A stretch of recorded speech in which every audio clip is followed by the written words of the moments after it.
Keluarga korban reruntuhan bangunan Ponpes Al-Kozini terus bertahan di posko krisis center. Kondisi ini pun membuat warga sekitar turut berempati dengan memberikan baju secara gratis. Setidaknya ada 150 buah pakaian, antara lain berupa kaos dan juga sarung yang diberikan dari warga sekitar pada keluarga korban. Di antara warga yang memberi bantuan adalah Uswatun Riris bersama dengan 3 temannya, saudara. Mereka mengumpulkan dana untuk membelikan baju sesuai kebutuhan keluarga korban. Setelah mendengar kesulitan dari keluarga korban yang kehabisan pakaian karena harus menunggu lama, Uswatun dan juga teman-temannya memilih untuk memberi bantuan berupa baju karena untuk bantuan lain seperti makanan ataupun minuman sudah banyak diberikan oleh warga lainnya. Mencari tahu apa yang dibutuhkan, ternyata sarung, baju sama kaos gitu. Jadi akhirnya kemarin kita beli sudah 60 pieces lebih, ternyata kurang. Akhirnya kita kembali lagi, malam beli, kita berbagi lagi ke sini. Kita beli berapa, 90 hari ini? 90 hari ini, iya. 60 sama 90. Daster sama baju, kaos. Harus melihat video yang ada, bagaimana kita merasa iba gitu ya. Kalau itu terjadi pada keluarga kita bagaimana? Di tengah proses pencarian korban dan juga pembersihan puing-puing, tim SAR menemukan sebuah mobil mewah yang ringsek di bawah reruntuhan Pondok Pesantren Buduran, Sidoarjo. Inilah penampakan mobil yang hancur saat dievakuasi kendaraan truk dari lokasi reruntuhan bangunan ambruk di Ponpes Al-Kozini. Mobil jenis Mercy ini hancur dan tak berbentuk, saudara. Mobil ini ditemukan di samping rumah pengasuh pondok pesantren. Diduga mobil ini milik pengasuh pondok pesantren Buduran. Mobil yang hancur kemudian dipindahkan menggunakan truk ke tempat pembuangan akhir bersama dengan puing-puing bangunan lainnya.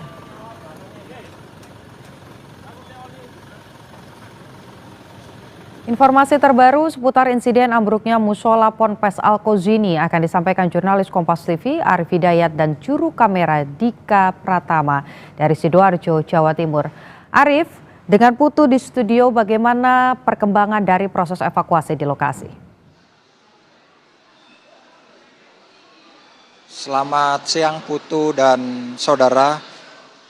7 hari sudah Pondok Pesantren Al-Kozini Buduran Sidoarjo ini runtuh dan 7 hari pula proses pencarian dan evakuasi dilakukan oleh tim SAR gabungan. Tim SAR bahu-membahu mencari korban selamat maupun mencari korban yang diduga tertimbun reruntuhan bangunan. 7 hari juga keluarga korban, kerabat korban ini sabar dan rela menunggu di salah satu gedung milik pesantren Al-Kozini Buduran Sidoarjo. Mereka sabar menunggu kabar tentang keluarganya yang hari ini sedang proses identifikasi oleh DVI Rumah Sakit Polda Jawa Timur dan hari ini juga tengah dalam proses dicari oleh tim SAR gabungan. Dapat kami gambarkan Putu dan saudara bahwa seperti inilah kondisi para keluarga korban. Mereka adalah ayah dan ibu daripada santri atau korban Pondok Pesantren Al-Kozini Buduran Sidoarjo. Mereka juga merupakan sanak saudara yang juga turut membantu mencari, menunggu informasi kepastian keluarganya yang sedang dalam dicari dan kepastian keluarganya yang sedang dievakuasi, sedang diidentifikasi oleh tim DVI Rumah Sakit Bayangkara Polda Jawa Timur. Sejumlah petugas, relawan dan beberapa posko juga telah 7 hari didirikan di tempat ini, salah satunya posko dinas sosial milik Provinsi Jawa Timur seperti yang dapat Anda saksikan di layar kaca, bahwa posko ini juga memberikan dukungan psikologi kepada para keluarga korban yang tengah menunggu proses evakuasi dan proses identifikasi. Dapur umum serta fasilitas lain untuk mendukung kenyamanan para keluarga korban ini, terus bahu-membahu masak dan menyiapkan logistik ataupun kebutuhan. Para relawan juga silih berganti berdatangan untuk turut membantu seluruh proses upaya pencarian dan evakuasi. Seperti apa cerita kesabaran dari keluarga ataupun sanak famili dari para korban di saat menunggu proses evakuasi dan proses identifikasi korban runtuhnya bangunan pesantren Al-Ghazini di Buduran, Sidoarjo, Jawa Timur ini. Saat ini kita sudah bersama dengan kerabat korban yang sudah 7 hari menunggu di salah satu bangunan milik pesantren Al-Ghazini Buduran, Sidoarjo. Selamat siang Mas, dengan Mas siapa? Dengan Muhammad Zaini. Mas Muhammad Zaini ini sama siapa Mas nunggu di sini? Sama istri juga, ayah dan ibu korban juga di sini. Mas ini yang jadi korban siapa nih Mas? Anak dari adik saya, Keponakan. ponakan. Mas gimana ceritanya bisa sampai di sini? Cerita dari awal dan kebetulan kan kejadian hari Senin sore. Kebetulan saya emang lagi di Surabaya. Ada kabar dari teman dan tinggal di daerah sini, katanya di Pondok Al-Ghazini ada musibah musola yang ambruk. Jadi saya langsung ngabarin orang tua yang di sana karena saya tahu walaupun langsung berangkat pasti nyampenya besok. Saya langsung ke sini, kebetulan waktu nyampe langsung ke pondok di sana belum di polis lain. Jadi masih bisa masuk. Cuman pas 8 malam 9 jam Senin malam Selasa itu sudah nggak boleh. Akhirnya kita lari ke rumah sakit, ngecek ponaan apakah sudah masuk terdata di sana, ternyata masih belum sampai sekarang. Kalau boleh tahu siapa namanya Mas? Muhammad Aziz Pratama Yudhistira. Usianya Usia kelas 2 SMA, Mas. sudah berapa tahun mondok di sini? Mau berjalan 5 tahun. 5 tahun.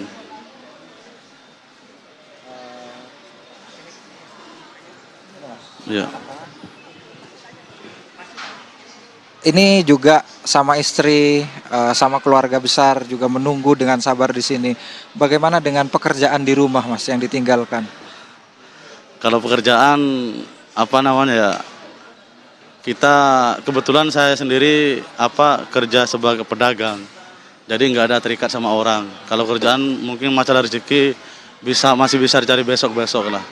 Yang penting saya fokus keluarga di sini sampai korban atau ini betul-betul sudah keluar. Karena yang saya dapat info walaupun yang sudah terangkat dari beton ya, ini belum bisa diidentifikasi katanya. Rencana tadi mau nyamperin ke rumah karena yang saya dengar korban dibawa ke rumah sakit Polda ya di Surabaya. Mau ke sana takut belum dibolehin.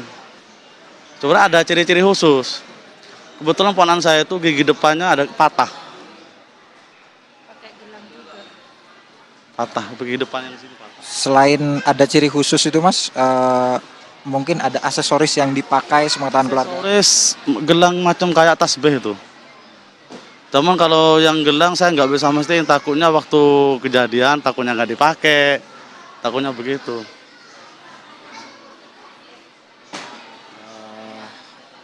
Saudara ini juga sabar menunggu di Pondok Pesantren Al-Ghazini bersama sang istri Ibu Siti Aisyah, ya kan, bersama Ibu Siti Aisyah yang juga telah sepekan di pesantren Al-Ghazini menunggu kabar sanak keluarganya yang diduga menjadi korban runtuhnya bangunan pesantren Al-Ghazini Buduran Sidoarjo. Seperti apa ceritanya kita sudah dengan Ibu Siti Aisyah. Selamat siang Ibu.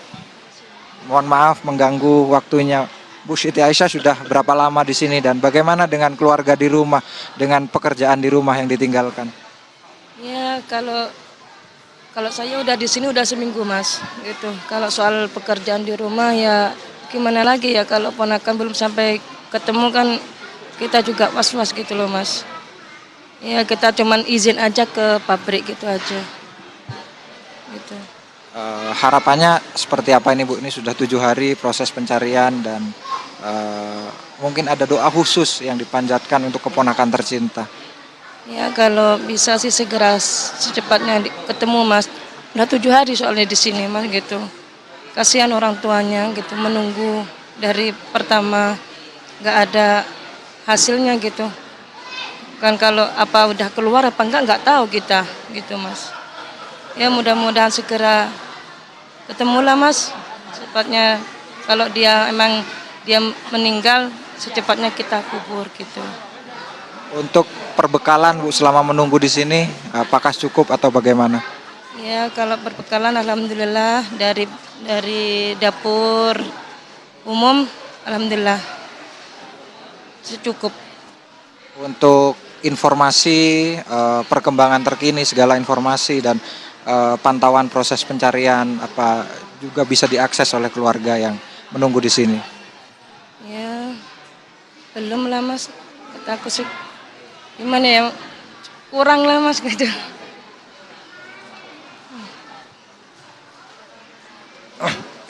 Ya, Putu dan saudara, seperti itu tadi cerita dari salah satu keluarga korban yang telah sepekan menunggu di Pondok Pesantren Al-Ghazini Buduran Sidoarjo.